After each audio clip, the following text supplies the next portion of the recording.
Halo,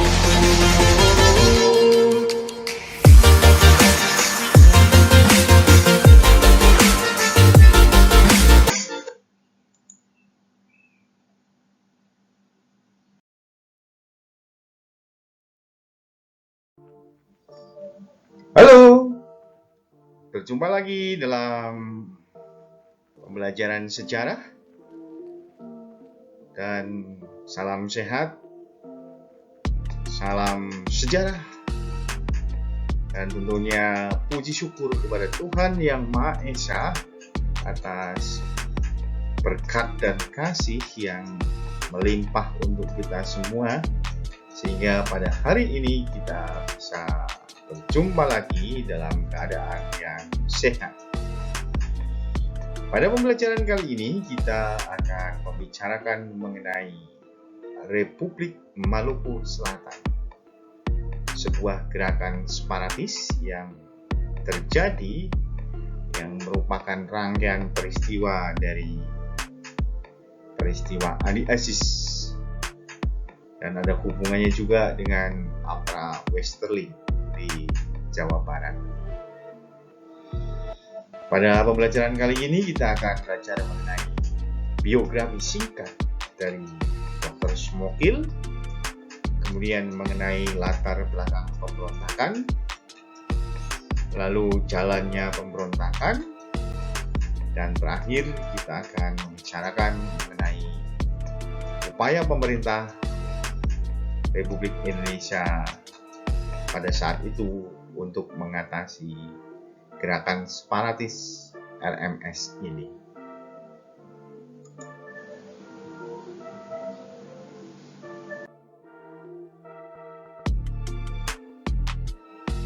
Secara singkat, biografi dari Dr.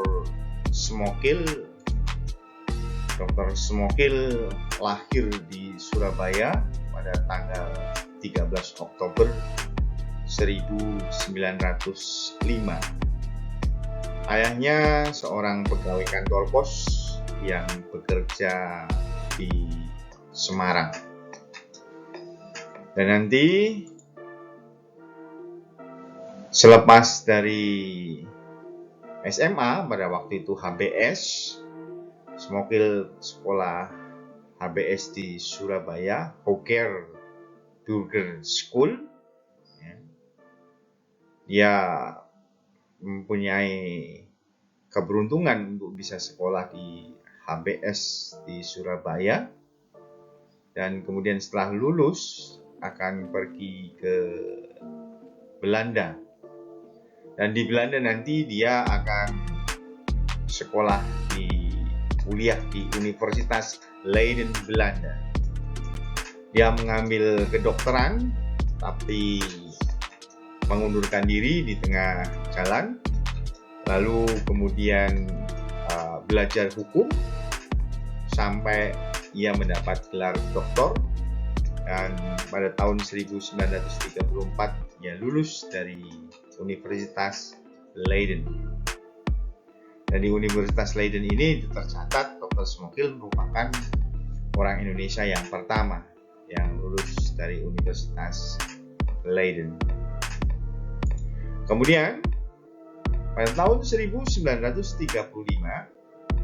ia kembali ke Indonesia, dan kemudian tidak sulit bagi dia untuk memperoleh jabatan di tanah kolonial Hindia Belanda, dan ia menjadi atau mendapat jabatan sebagai pejabat hukum di Pulau Jawa.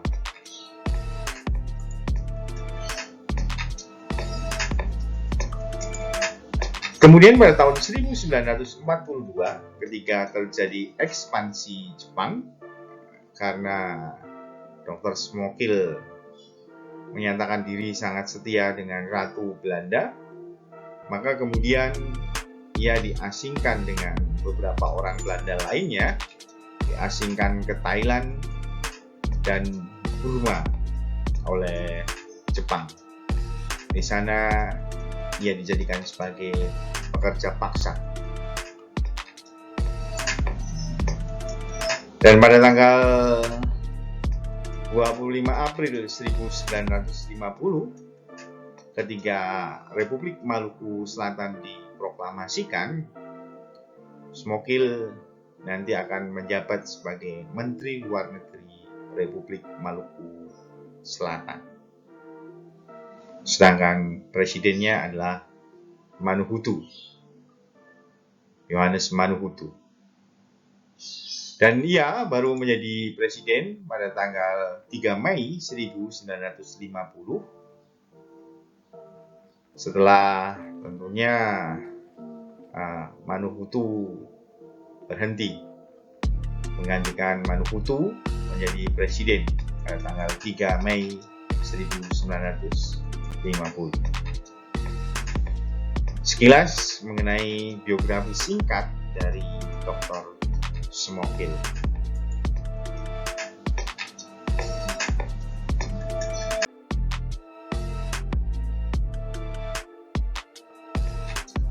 Bagaimana dengan latar belakang dari pemberontakan RMS ini? Sebagai latar belakang pertama adalah adanya kelompok federalis yang terdiri dari bekas tentara Kenil atau tentara kerajaan Belanda.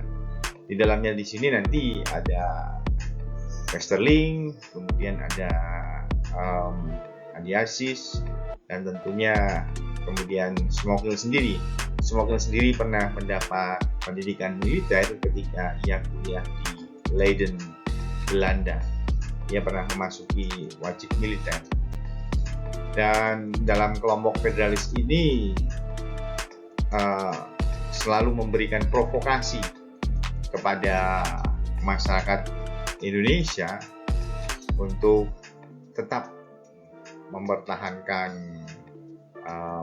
negara federal atau negara serikat, yang kemudian nanti juga kelompok ini seringkali bertindak di luar peri kemanusiaan, melakukan tindakan-tindakan yang menghilangkan banyak nyawa orang lain. Sebagai latar belakang yang kedua adalah adanya keinginan untuk memisahkan Maluku Tengah dari wilayah Negara Kesatuan Republik Indonesia. Tentunya setelah NIT dibubarkan dan menyatakan diri masuk dalam Negara Kesatuan Republik Indonesia, maka Dr. Smokil ingin agar Maluku Tengah menjadi sebuah negara yang merdeka. Ini mengenai latar belakang dari pemberontakan RMS.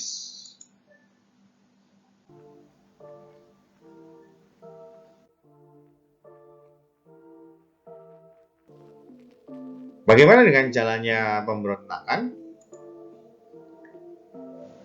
Jalannya pemberontakan Smokil atau Republik Maluku Selatan ini diawali 4 April 1950. Pada awalnya pada tanggal ini, 4 April malam, Smokil bertemu dengan Andi Aziz. Dan dalam pertemuan tersebut, ini terdapat tentara-tentara Kenil yang siap melakukan serangan terhadap pasukan ABRIS yang pada waktu itu akan mendarat di Makassar. Kemudian pada tanggal 12 April 1950, ketika Makassar di dalam keadaan yang kacau, Smokil terbang ke Ambon dengan pesawat militer Belanda. Namun sebelum ia berangkat ke Ambon, dikutip dari sejarah kecil La Petite Histoire Indonesia, karya dari Rosihan Anwar yang diterbitkan di tahun 2004. Dalam pertemuan tersebut, Smokil berkata kepada Andi Aziz, "Jika Osem mati, beta akan berjuang sampai titik darah penghabisan." Dan sebelum ke Ambon nanti Smokil akan singgah di Manado.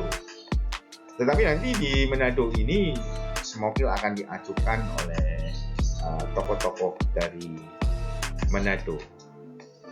Dan pada tanggal 13 April 1950, Smokil tiba di Ambon. Ketika dia tiba di Ambon, sebenarnya keadaan Ambon sudah begitu panas.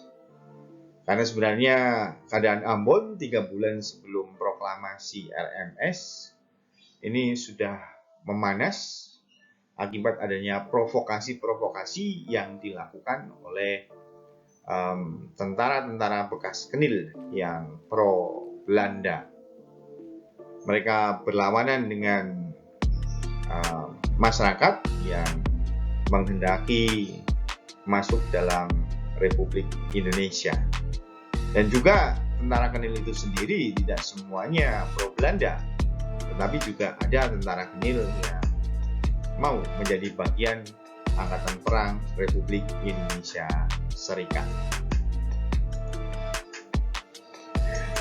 Kemudian pada tanggal 25 April 1950,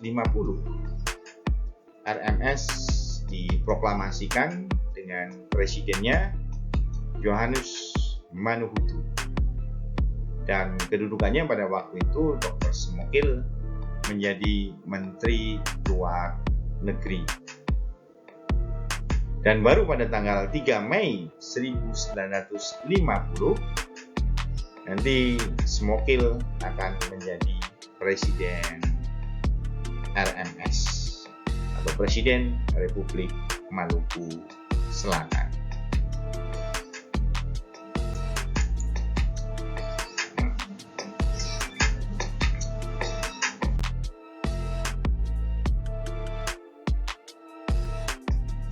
Bagaimana upaya pemerintah mengatasi gerakan separatis Republik Maluku Selatan yang menjadi didalangi oleh Dr. Smokil ini? Ada dua hal yang ditempuh oleh pihak pemerintah. Yang pertama adalah upaya diplomatik, yang kedua adalah operasi militer. Upaya diplomatik ditempuh diawali tanggal 27 April 1950 dengan mengirim delegasi yang diketuai oleh Dr. Laimena dan beberapa anggota delegasi, antara lain adalah Insinyur Putuhena, kemudian Palu Pesi, dan yang ketiga adalah Dr. Rehata. Dr. Laimena dengan anggota delegasinya ini 27 April 1950 berangkat ke Ambon dengan menggunakan kapal Hang Tuah dan baru sampai di Ambon sekitar 1 Mei 1950. Dan nanti Dr. Laimena ini akan memberikan seruan kepada tokoh-tokoh RMS agar hadir dalam pertemuan di kapal Hang Tuah dengan alasan untuk menghemat waktu, karena memang perjalanan yang cukup lama dari Jawa ke Maluku pada waktu itu.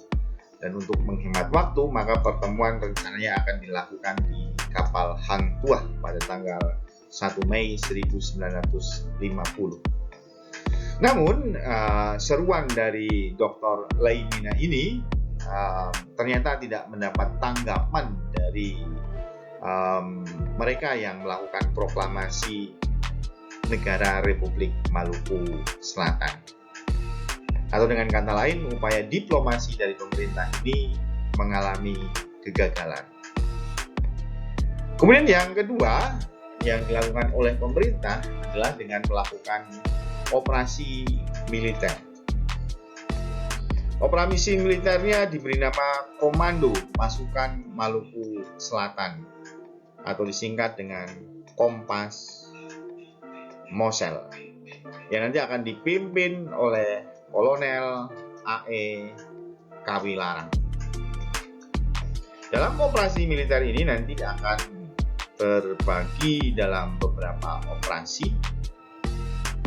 Yang pertama adalah operasi malam, sebutannya operasi malam. Ini tujuannya adalah merebut Pulau Buru dari tangan RMS. Operasi ini mulai dilakukan pada tanggal 14 Juli 1950. Pada jam 6 pagi dilaksanakan pendaratan 3 batalion di pantai Lala Ubun. Batalion tersebut antara lain adalah Batalion Patimura, kemudian Batalion 352, dan yang ketiga adalah Batalion 3 Men. Kemudian pada tanggal 16 Juli 1950 dimulai serangan ke kota Namlea. Dan dalam waktu singkat, sekitar 2 jam pertempuran, kota Namlea berhasil dikuasai. Maka Pulau Buru berhasil diambil alih oleh Angkatan Perang Republik Indonesia Serikat. Lalu operasi yang kedua adalah Operasi Fajar. Operasi Fajar ini ditujukan untuk merebut Pulau Serang. Operasi Fajar ini dimulai tanggal 21 Juli 1950, di mana diawali dengan pendaratan Batalion 352 yang kemudian nanti akan berhasil menduduki Amahai dalam waktu 2 jam. Kemudian yang ketiga adalah Operasi Senopati 1 yang kemudian nanti akan dilanjutkan dengan Operasi Senopati 2. Dalam Operasi Senopati 1 ini tujuannya adalah menguasai Ambon. Mulai dilaksanakan pada tanggal 28 September 1950. Namun dalam operasi operasi Senopati 1 ini mengalami kegagalan karena nanti pasukan-pasukan dari RMS yang mempunyai kedudukan kuat di Ambon akan sering kali melakukan serangan-serangan yang mendadak, yang tidak diduga-duga seperti itu, dan nanti akan membuat sedikit kewalahan dari pasukan ABRIS. Lalu dilanjutkan dengan Operasi Senopati 2 yang mulai dilaksanakan 3 November 1950. Dalam Operasi Senopati 2 ini nanti akan berhasil dengan baik karena pada tanggal 15 November 1950 Ambon berhasil dikuasai. Lalu operasi-operasi militer di wilayah Maluku pada saat itu tidak berhenti sampai di situ saja. Kurun waktu antara 1960 sampai dengan 1965 masih dilaksanakan operasi militer dengan tujuan menangkap Dr. Smokil dan membersihkan sisa-sisa gerakan separatis RMS. Dan nanti dengan kegigihan dari pasukan ABRIS, Divisi Siliwangi pada tanggal 2 Desember 1962 berhasil menangkap Smokil. Dan nanti Smokil akan dijatuhi hukuman mati. Dan ironis sekali ini, ketika menjadi Jaksa Agung NIT, Smokil pernah menuntut mati Walter Monginsidi pada tahun 1949. Dan akhirnya ia pun tragis akan divonis mati dan hukumannya akan dilaksanakan pada tanggal 4 April 1964 di salah satu pulau di Kepulauan Seribu di Teluk Jakarta. Namun demikian, nanti dengan akhir dari ditangkapnya Smokil, gerakan RMS nanti akan terus berlangsung, dan sampai dengan sekarang gerakan mereka ada di negeri Belanda.